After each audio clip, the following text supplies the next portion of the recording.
दर्शकों नमस्कार। कार्यक्रम में आपका बहुत बहुत स्वागत है। मैं हूं योगी राज योगेश और मेरे साथ मौजूद हैं देश के जाने माने ज्योतिषाचार्य डॉक्टर आचार्य राजेश। आचार्य जी, प्रोग्राम में आपका बहुत बहुत स्वागत है। धन्यवाद। हम यहाँ जिस बात का जिक्र कर रहे हैं वो यह है कि बहुत जल्दी भारतीय संस्कृति का डंका पूरी दुनिया में बजने वाला है और जो इंटरनेशनल लेवल पर जो रिपोर्ट्स आ रही हैं उसके मुताबिक भी और हाल ही में पूरे विश्व में जो चेंजेस हुए हैं उसको भी यदि आप देखें तो आपको ये जानकर आश्चर्य होगा कि पूरी दुनिया में इस समय 15 से ज़्यादा कंट्री ऐसे हैं जिसमें भारतीय मूल के लोग या तो राज कर रहे हैं या डिप्लोमेटिक रूप से पावरफुल है। चाहे बात अमेरिका की हो, अमेरिका की भी जो वाइस प्रेसिडेंट हैं वो कमला हैरिस भारतीय मूल की हैं। इसके अलावा सूरीनाम, गुयाना और भी तमाम तरह के मॉरिशस और बहुत सारी ऐसे कंट्रीज़ हैं जिनमें भारतीय मूल के लोग राज कर रहे हैं। मतलब बहुत जल्दी पूरी दुनिया में भारतीय संस्कृति के फॉलोअर्स बढ़ने वाले हैं। तो ये भारतीय संस्कृति कैसे ये फैलेगी और वास्तव में क्या फैलेगी या नहीं फैलेगी या केवल ये रिपोर्ट्स हैं, ज्योतिष की दृष्टि से इसमें क्या संभावनाएं भारत की नज़र आती हैं कि पूरे विश्व पटल पर देश की सत्ता कायम होने वाली है। इन तमाम पहलुओं पर आज इस कार्यक्रम के माध्यम से चर्चा करेंगे और सीधे चलते हैं डॉक्टर आचार्य राजेश जी के पास। तो आचार्य जी, जैसे कि ये खबरें आ रही हैं ब्रिटेन का, तो चलिए अपन जिक्र कर लेते हैं कि ऋषि सुनक वहाँ के प्रधानमंत्री बन सकते हैं। लेकिन आपको क्या वास्तव में ऐसा लगता है कि भारतीय संस्कृति का प्रचार प्रसार बढ़ रहा है और पूरी दुनिया में फैलने वाला है? इसमें निश्चित रूप से हम तो बहुत ही डंके की चोट पर कह ही रहे हैं ज्योतिषीय गणनाओं के आधार पर कि अब भारतीय संस्कृति की विजय होने वाली है। इसके पीछे मैं एक आधार ज्योतिष के साथ साथ आम जन के लिए यही बताना चाहता हूँ जो हम पहले से समझ सकते हैं कि भारतीय संस्कृति ही क्यों बनने वाली है। जी। अन्य संस्कृति भी इसमें आ सकती हैं जी। और अन्य संस्कृति पहले थी जी। यदि हम कुछ साल पहले चले जाएं तो मुग़लों की संस्कृति है, लगभग 52-53 देश उनके बन चुके हैं। ईसाइयत की बात करें तो कई सारी कंट्री ईसाइयों की बन चुकी हैं। तो लेकिन ये जो कंट्रीज़ है ये दुनिया पर छाप नहीं छोड़ पाई। आप देखेंगे कि ईसाइयों ने कितनी जल्दी यूरोप को कन्वर्ट किया, 50 साल के अंदर तो पूरा ईसाई बन गया। जैसे ही मुग़लों का शासन आना शुरू हुआ तो मुग़ल कंट्रीज़ में कई सारे फ़ारसियों को, यहूदियों को मार तोड़ कर इन्होंने बहुत जल्दी अपने मुस्लिम कंट्रीज इतनी सारी इन्होंने बना ली। लेकिन इसके बावजूद भी अंग्रेज़ों का भी शासन यहाँ पर रहा। ईसाइयों को मानने वाले और मुस्लिम धर्म को मानने वाले भी मुग़लों का यहाँ पर इतने साल तक शासन रहा। तो जो पूरी दुनिया में आधी से ज़्यादा दुनिया को 50 साल, 15 साल, 20 साल में कन्वर्ट कर पाए, वो यहाँ 500 वर्ष, 700 वर्ष रहने के बावजूद भी आपका कुछ नहीं कर पाए। तो कुछ इस संस्कृति में था जिसके कारण आप नहीं कर पाए। और दूसरा, जो संस्कृतियाँ जिस तरह से होती हैं उनके एक अलग अलग चरण होते हैं जिनको हम कलयुग, सतयुग, द्वापर और त्रेता युग की हम बात करते हैं। तो ऐसा नहीं है कि कलयुग यदि लाखों वर्ष का हमने बताया तो लाखों वर्ष तक ये ऐसा ही होता रहेगा। इनकी 5-5 हज़ार साल की गणनाएँ होती हैं। 5000 साल के फिर 4 चरण होते हैं। उन चरणों के अनुसार ये सारी व्यवस्थाएँ आती हैं। यदि इन चरणों के कैलकुलेशन को आप करेंगे तो आप मालूम पड़ जाएगा कि इस समय तक ईसाई शासन था, इस समय तक मुग़ल हावी होने थे और इस समय तक भारतीय संस्कृति की विजय होनी थी। तो अब आने वाले जो उस गणना के अनुसार 1000 वर्ष हैं वो भारतीय संस्कृति के वर्ष हैं और भारतीय संस्कृति की उसमें विजयश्री के वर्ष हैं। तो आने वाला जो समय आएगा यह समय 1000 वर्ष तक भारतीय संस्कृति को मानने वाला समय होगा। धर्म आप कोई भी अपनाएं, उससे संस्कृति का कोई लेना देना नहीं होता। संस्कृति में तो यदि आप उसके अनुसार आचरण कर रहे हैं, सर्वे भवन्तु सुखने की आप बात कर रहे हैं तो आप भारतीय संस्कृति की बात कर रहे हैं। यदि आप बात कर रहे हैं हम बदलेंगे युग बदलेगा तो आप भारतीय संस्कृति की बात कर रहे हैं। एक दूसरे पर यदि आप जीव हत्या रोकने की बात करते हैं, अहिंसा की आप बात करते हैं, जी और जीने दो की कल्पना करते हैं, तो वसुधैव कुटुंबकम की बात करते हैं, तो आप भारतीय संस्कृति की बात करते हैं, चाहे आप किसी भी धर्म के हों। तो अब जो समय है ये संस्कृति का समय है और यही कारण है कि अभी जैसे अपने देश 15-16 देश हैं जिन पे कि भारतीय संस्कृति के लोगों का अच्छा दबदबा है। तो ये भारतीय संस्कृति की विशेषता है कि अतिथि देवो भव और इसलिए हम सम्मान करते हैं। और अतिथि घर में आकर चोरी कर जाए तो ये अतिथि की धूर्तता है। अतिथि आकर किसी हत्या करे चला जाए, अतिथि घर में आकर कोई नुकसान कर जाए तो ये अतिथि की मूर्खता धूर्तता ही कहेंगे। इसका भारतीय संस्कृति से लेना देना नहीं, लेकिन भारतीय संस्कृति में उस अतिथि का सम्मान किया, इसकी हम बात करते हैं। पोरस सिकंदर का युद्ध हुआ, पोरस जीत रहे थे, लेकिन चूंकि सिकंदर ने उसकी बहन से शादी की तो इसलिए दामाद के तौर पर उसको छोड़ दिया। जबकि आज बोलते हैं सिकंदर बहुत महान था। महान पोरस थे जिन्होंने कि अपनी बहन के चक्कर में आए हुए शत्रु को छोड़ दिया। ऐसे कई सारी घटनाएं घटी हैं जो हमारी संस्कृति को दर्शाती कि हमने अपनी संस्कृति के लिए अपनी हार स्वीकार कर ली, पराजय स्वीकार कर ली, लेकिन हमने संस्कृति को नहीं तोड़ा। इसलिए एक संस्कृति की जो विजय होगी वो विजय होगी। इसीलिए ये भारतीय संस्कृति महान है, क्योंकि जैसा आपने जिक्र किया वसुधैव कुटुंबकम की भावना का हम पालन करते हैं, जियो और जीने दो की बात करते हैं। हम कब्जाने की बात मानसिकता नहीं रखते, हम किसी को मारने की मानसिकता नहीं रखते, हम शांति की मानसिकता रखते हैं और पूरा विश्व अब शांति की राह पर चल पड़ा है। अच्छा आचार्य जी, लेकिन अब ये जो शांति की जैसे बात ही चल रही है, तो ये जो दुनिया भर में अशांति फैला रहे हैं जो ये तथाकथित शांति दूत हैं, तो फिर इनका क्या होगा? ये जो इसमें देखो, शांति की बात करने का मतलब ये नहीं कि हम बहुत शांत हैं। शांति की बात करने का ही अवगुण तब को राखिए जब गुणे न पूछे कोई, तो वो स्थिति भी यहाँ पर है। जो भारतीय संस्कृति ऐसी संस्कृति नहीं है कि आप के पीछे पीठ में छुरा घोंपे। हम किसी के घर में जाए शरणार्थी बन के और हम उसी का गला घोंटना शुरू कर दें, उसको लूटना शुरू कर दें। हम अतिथि देव की बात करते हैं। कोई व्यक्ति हमारे पास आता है तो हम उसका स्वागत सत्कार करते हैं। लेकिन हमारा पराक्रम भी ऐसा ही है, इतना कमज़ोर पराक्रम नहीं है कि हम धमकी देंगे और पीछे से जाएंगे, दो लोगों के बीच में जाएंगे और उसकी हत्या करके लौटाएंगे और अपनी जय जय करवाएंगे, हमारी संस्कृति जिंदाबाद। फिर हमारी संस्कृति वो नहीं है। फिर हमारी संस्कृति भी ये सिखाती है कि जैसे को तैसा किया जाए। लेकिन उस संस्कृति की विशेषता ये है कि जब हम किसी व्यक्ति को मारते हैं तो उसी का घर होता है, उसी का समय होता है, उसी की व्यवस्थाएं होती हैं। ये भारतीय संस्कृति का जो पराक्रम है वो फिर इस तरीके का है। राम ने रावण को मारा, अयोध्या में बुला के नहीं मारा है। रावण के घर में घुसे हैं, रावण ने तारीख तय की है, रावण ने सब दिशाएं तय की, रावण को मार के आए। कंस के महल में, कंस के द्वार पर जाकर कंस को मारा है। नरसिंह अवतार ने, हिरण्याक्ष ने खुद ने कहा था, दिन में मरूँ ना रात मरूँ, सुबह मरूँ ना शाम मरूँ, घर में मरूँ ना बाहर मरूँ, सारी शर्तें रख दी। इसके बावजूद भगवान आए, सीधा सा देली के बीच में खड़ा किया, वहीं उसके घर में जाकर उसका सीना छलनी करके छोड़ दिया। तो ये भारतीय संस्कृति है। भारतीय संस्कृति में क्या हुआ? औरंगजेब ने नाटक किया, औरंगजेब औरंगाबाद से बाहर नहीं निकल पाए। मरते टाइम 3 साल तक औरंगजेब की स्थिति ये थी कि जब उस पास कोई जो उसका चिकित्सक पहुँचता था 5-6 पट्टे बांध कर जाता था, इतनी भयंकर बदबू आई थी उसके अंदर से।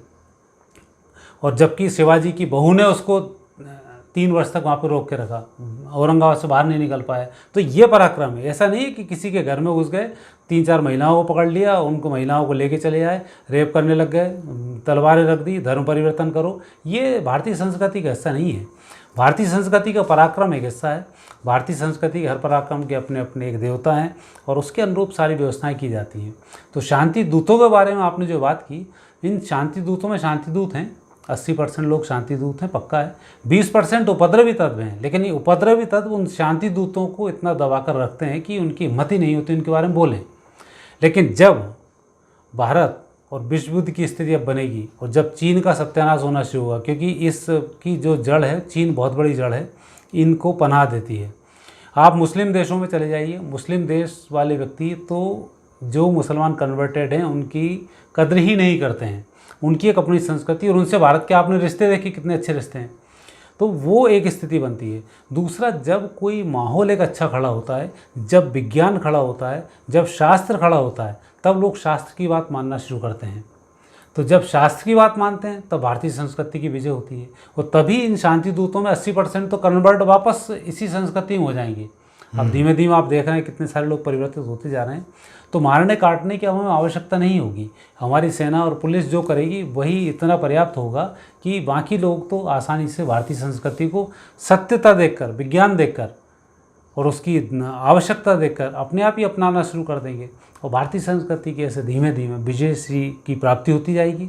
और जितने भी जो उत्पाती तत्व हैं, ये उत्पाती तत्वों का हश्र वही होगा, क्योंकि कुदरत तो कहती है जैसा करोगे वैसा ही आप भरोगे। नहीं, सही बात है आचार्य जी, आप बिल्कुल सही कह रहे हैं कि आप किसी को आतंक के दम पर, किसी को आतंकित करके बंदूक के दम पर किसी को आप अपना नहीं बना सकते, लेकिन प्यार से किसी को भी आप अपना बना सकते हैं, प्रेम से किसी को भी अपना बना सकते हैं। और भारत की जो संस्कृति वो प्रेम, स्नेह और भाईचारे की संस्कृति है। एक चीज़ और मैं ये जानना चाहता हूँ आचार्य जी कि ज्योतिष की दृष्टि से आपने क्या देखा इसमें, मतलब ऐसे कौन से ग्रह आने वाले हैं या ऐसा कौन से ग्रह की महादशा आने वाली है कि भारत पूरी दुनिया पर मतलब छा जाने की स्थिति में आने वाला है? इसमें भारत की कुंडली का योगदान नहीं है, इसमें भारतीय संस्कृति का विशेष योगदान है। जैसे हम 5000 वर्ष मानकर चलते हैं, एक संस्कृति मानकर नहीं चलते, ये गणना का एक समय होता है जिसमें भगवान कृष्ण के, यदि आज के हिसाब से हम जन्म के समय को लेते हैं तो 5248 वर्ष, 2022 में 5248 वर्ष भगवान कृष्ण को हुए हैं और इस जन्माष्टमी से 49वां वर्ष उनका प्रारंभ होगा। तो 5000 साल तो ये हुए। और दूसरा कलयुग को यदि हम देखते हैं, जब राजा परीक्षित के टाइम पर जन्मेजय का, राजा परीक्षित जब कलयुग को परमिशन दी तो आज से 5124 वर्ष, मतलब अब मिलाकर 125 वर्ष इनका प्रारंभ हो जाएगा। तो 5125 वर्ष हैं। तो 5000 वर्ष में संस्कृति बदल जाती है। यदि आज से हम 125 वर्ष 1925 में यदि हम पहुँचते हैं तो उस स्थिति को हम देखते हैं तो 1925 के बाद से भारत की स्थिति में सुधार लगातार आ रहा है। जैसे 5000 साल हुए, कलयुग की समाप्ति हुई, कलयुग के बाद सतयुग का प्रारंभ हुआ। तो प्रथम विश्व युद्ध कहें या द्वितीय विश्व युद्ध कहें, दोनों में भारतीय लोगों का ही एक पराक्रम था जिसपे कि अंग्रेज़ों की तरफ से युद्ध लड़े गए। युद्ध जीतने के बाद हम अपने देश को स्वतंत्र कराने में सफल हुए। 1947 से हमारे देश का एक नाम रोशन होना शुरू हुआ। 1947 के बाद से हम लगातार इस तरक्की पर हैं। विज्ञान में हम उस समय आध्यात्मिक उन्नति में कभी हम 2000 साल पहले हुआ करते थे, लेकिन चूंकि जब तक विज्ञान नहीं आएगा तब तक आपको आनंद की प्राप्ति नहीं होती। तो उसको विज्ञान प्रूफ करने में ये जो विधर्मी संस्कृति रही या ऐसी संस्कृति रही, इन्होंने विज्ञान में थोड़ी तरक्की अच्छी की और भारतीय संस्कृति को चैलेंज देना इन्होंने शुरू किया। लेकिन भारत में इन सब चीज़ों का पहले वर्णन था। टेलीफोन के जनक देखें तो भारत के अब आने वाले हैं। न्यूटन की बात करते हैं गुरुत्वाकर्षण का, तो कोणार्क ऋषि गुरुत्वाकर्षण के ऋषि हैं। ये भी अब कुछ दिन बाद प्रूफ होने वाला है। तो उन सब चीज़ों में जो धीमे धीमे परिवर्तन आ रहे हैं, ये सांस्कृतिक परिवर्तन है जो हर 5000 वर्ष के बाद परिवर्तन आता है। और 5000 वर्ष के भी हम 4 भाग करते हैं। 1250 वर्ष का एक काल होता है। तो अब जो काल 650 वर्ष का पुराना था, ये 650 वर्ष का हमारा गुलामी का काल था। 650 वर्ष के बाद 1925 से अब हम लगातार प्रोग्रेस पर हैं। और अब जो 25 आएगा 2025, इसके बाद हम भारतीय संस्कृति में बहुत कुछ रचे बसे होंगे और पूरी दुनिया इस संस्कृति को स्वीकार कर रही होगी। और अभी की जो स्थिति बनती है, उस स्थिति में अभी हम एक साइलेंस काल में जी रहे हैं। आपने देखा कोरोना जैसी महामारी आई, पूरी दुनिया की इकोनॉमिक स्थिति, जो अपने आप में एक अंकल सेम थे, उनकी हालत ख़राब। रूस बहुत आगे बढ़ रहा था, फाइनेंशियली टूट चुका है। अभी जो श्रीलंका में स्थिति बनी हुई है, ये पाकिस्तान, चीन, इनकी कभी भी ऐसी स्थिति हो सकती है कि वहाँ एक जनता बड़ा विद्रोह कर सकती है, क्योंकि समय उसका भी आ चुका है। ये जो गणनाएं हैं, ये भारतीय संस्कृति या भारतीय जो कलयुग सतयुग इनकी हम बात करते हैं, उससे युगों के अनुसार की ये गणनाएं हैं। तो उसमें ग्रहों के संबंध को हम अलग देखें, लेकिन जो ग्रहण पड़ते हैं, जो बिजलियाँ कड़कड़ाती हैं, इनका इससे गहरा संबंध होता है। जो भूकंप आते हैं, उनका इससे गहरा संबंध होता है। तो अभी जिस तरह से जलवायु परिवर्तन हो रहा है, बिजलियाँ जिस तरह से कड़क रही हैं, जिस तरह से ग्रहण लगातार पड़ रहे हैं, ये संकेत है कि अब संस्कृति बदलने वाली है। आचार्य जी, जैसा आप जिक्र कर रहे हैं कि अब संस्कृति परिवर्तन का दौर है, 2025 से ये शुरू हो चुका है, लेकिन कुछ पीएफआई जैसे आतंकवादी संगठन ने तो 2047 का टारगेट दे दिया हमने, तो 2047 में उनका शासन होगा। इनका ये गणना मूर्खतापूर्ण इनका चलन होता है। ये राक्षसों की वृत्ति हैं। राक्षस क्या करता है? महिलाओं को उठा लाओ, जिनको संरक्षण देना चाहिए उनको उठा लाओ, उनका उपभोग करो, ये एक इनकी संस्कृति। तो राक्षसी इनका विचार है। और राक्षसों को समझ में नहीं आता है कि कब उनका काल उनके सामने सिर पर खड़ा हो जाता है। रावण ने भी यही गलती की थी। सीता जी को उठा लाए। कंस ने भी यही गलती की, उसकी बहन को ही उसने उठाकर जेल में पटक दिया। परशुराम जी के टाइम पे भी रघुगणों की यही गलती थी कि उन्होंने उनकी माँ को उठाया। तो जिन जिन लोगों ने इस तरह से अत्याचार किए हैं वो अत्याचारी नष्ट होने को सुनिश्चित हैं। और इन आतताइयों को यही नहीं पता कि 2031 का मुँह नहीं देखने वाले हैं। 2031 में ही सब कुछ बदल जाएगा, तो 45-48 तक तो पहुँचेंगे ही नहीं। तो इनकी कैलकुलेशन ही जीरो है। और यदि इनकी कैलकुलेशन में इनको सफलता मिल रही होती तो कुदरतन हमें पता भी नहीं पड़ता कि यह इतना बड़ा विस्तार कर रहे हैं और हम इनके खिलाफ जाने की कोशिश भी कर पाते और अपने आप 2045 आ जाता और ये आज़ाद हो जाते। जब सब चीज़ें आपकी जो आप कर रहे हो वो पोलें खुल रही हैं, इसका मतलब कि संकेत है कि आप हर जगह फ्लॉप हो रहे हो और ये आपके फ्लॉप शो हैं और उतना समय आप देख नहीं पाएंगे। तो अब समय है कि निश्चित रूप से सुधर जाएं खुद भी तो ज़्यादा बेहतर है, नहीं तो जो जैसा चाहेगा वैसे राजा पैदा हो रहे हैं आपको आपके अनुरूप सजा देने के लिए। बिल्कुल। बस एक छोटा सा सवाल वो ले लूँ चलते चलते, चूँकि आपने जिक्र किया इतनी संस्कृतियों का कि रावण के समय राम का जन्म हुआ, कंस के समय कृष्ण का हुआ, तो अब ये इन्हें शांति दूतों को ठिकाने लगाने के लिए कौन का जन्म हो चुका है या लगाने वाले हैं? इसके लिए तो आपको इन धर्म ग्रंथों को ही पढ़ना होगा। उन्हीं के धर्म ग्रंथों में लिखा हुआ है। जब उनसे पूछा है कि हमारे 73 फिरके हैं, 73 फिरके में से 12 फिरके आपस में लड़ मरेंगे, तो फिर पूछता है कि 12 फिरके लड़ेंगे कैसे? तो सामने वाला फिर जवाब देता है कि एक पूर्व से व्यक्ति आएंगे जिनके सर मुंडे होंगे, वो इन सब फिरकों को लड़वा के इनका अंत करेंगे और विजयसी को प्राप्त करेंगे। यदि उनके आप ग्रंथ को पढ़ते हैं तो उसमें ये चीज़ें बहुत क्लियर हैं। ईसाइयों के धर्म ग्रंथ को पढ़ते हैं तो उसमें भी भारतीय संस्कृति की बात आती है, वो भी अब इस समय की बात करते हैं। तो आने वाले 5-7 साल में आप देखेंगे यूरोप और ये जितने भी राष्ट्र हैं मैक्सिमम रूप से अब नष्ट होंगे और भारतीय संस्कृति की जो चीज़ें हैं वही अप्रूव होंगी, धीमे धीमे आगे बढ़ेंगी। और लोग जन्म ले चुके हैं, चूँकि अभी मोदी जी का काम देखें, योगी जी का काम देखें, अब तो एक नए फिर मुख्यमंत्री हैं हेमंत शर्मा जी, तो वो भी एक नए से असम के जो मुख्यमंत्री हैं वो भी आ गए हैं। बाकी एक चेतना लोगों के अंदर जागृत हो रही है और पूरी दुनिया में जागृत हो रही है। जैसे आपने देखा रूस के पुतिन ने देखा कि स्थिति बिगड़ रही है तो उसने एक अपना मोर्चा संभाल लिया, वो ठोकना शुरू कर दिया। ताइवान की स्थिति बहुत मजबूत हो चुकी है। यदि अभी इसकी बात करें यहूदियों के देश इजराइल की, तो इजराइल अपने आप में मजबूती के साथ खड़ा हुआ है। तो जो देश अच्छे संस्कृति अच्छे विचारों की बात करते हैं वो सब मजबूत स्थिति में हैं और कहीं उनका कोई बाल बांका नहीं कर पाएगा।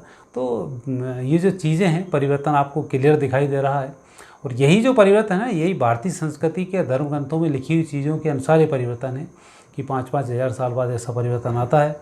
उन 5,000 साल पहले में सब चीज़ दिखती है। यदि हम विक्रम संवत की बात करें, विक्रम संवत निकलने के 2000 के हम 1200 साल की बात करते हैं, तो उसके बाद फिर मुग़लों का शासन आना शुरू हुआ। तो ये जो शासन था ये 1375 से लेकर 1700 तक ये शासनकाल तो भक्ति काल का ही था। तो 300 वर्ष भक्ति काल के शासन के रहे, जबकि इन लोगों का जो शासनकाल रहा उतना लंबा नहीं टिका है कि जितने समय भी ये आने के बाद मुग़लों का शासन रहा, मुग़लों के शासन के बाद अंग्रेज़ आ गए। तो ये सारे के सारे 15 से स्टार्ट हुए हैं और 15वीं शताब्दी से लेकर 17वीं शताब्दी तक 1857 की क्रांति तक में तो सारे निपट गए। इसमें बीच में भक्ति काल भी 300 साल का रहा है। तो ये इतना कोई इनका लंबा शासन नहीं रहा, लेकिन आतताई होने के कारण वो शासन, और चूंकि इतिहासकारों ने बहुत अच्छा इसको नहीं डिस्प्ले किया तो उन्होंने उसका इतना वर्णन कर दिया कि हम हज़ारों वर्ष तक गुलामी में रहे। ऐसा नहीं है, उस गुलामी में भक्ति वर्ष 300 साल का था। यदि हम 15वीं शताब्दी से लेकर 18वीं शताब्दी तक की हम बात करें तो उस शासनकाल में मैक्सिमम शासन तो भक्ति काल का ही निकाल रहा है। तो इसलिए वहाँ नुकसान कुछ हुआ नहीं है और जो परिस्थितियाँ हैं वो परिस्थितियाँ सारी इस देश के फेवर में रही हैं और उसके अनुसार यदि हम रीडिंग करते हैं तो अब जो समय शुरू हो चुका है 1925 से, वैसे भी देखें 1925 में संघ की स्थापना हुई आरएसएस की। ये स्थापना से आप देखें तो संघ कोई ऑर्डिनरी संघ तो है नहीं यदि हम उसका रीडिंग करते हैं तो। और दूसरा यदि हम अब की बात करते हैं 100 साल बाद 2025 की, तो ये भारतीय संस्कृति का फिर 125 वर्ष का उदय काल है जो 1000 वर्ष तक चलेगा। तो ये उन कैलकुलेशन के ऊपर आधारित है, ना कि मनगढ़ंत इसमें गणनाएँ हैं।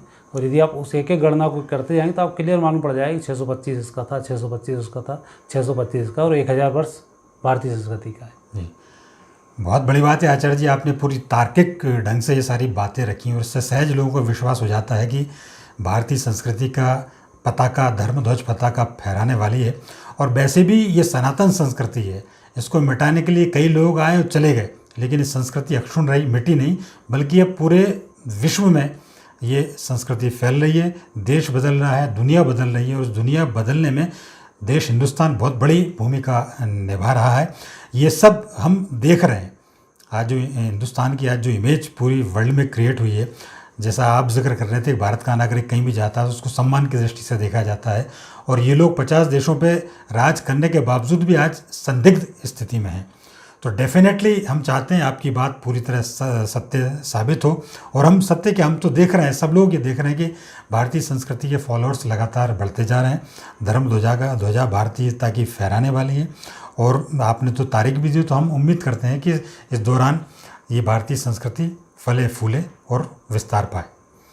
तो दर्शकों, भारतीय संस्कृति की डंका बजने वाला इस विषय पर केंद्रित ये था हमारा ख़ास कार्यक्रम। उम्मीद करते हैं आपको पसंद ज़रूर आया होगा, और संस्कृति से संबंधित इतने तार्किक ढंग से जो आचार्य जी ने अपनी बात रखी, जो शास्त्रों के जो गणना रखी, जो शास्त्रों के प्रमाण दिए, इसलिए आचार्य जी आपका बहुत बहुत धन्यवाद।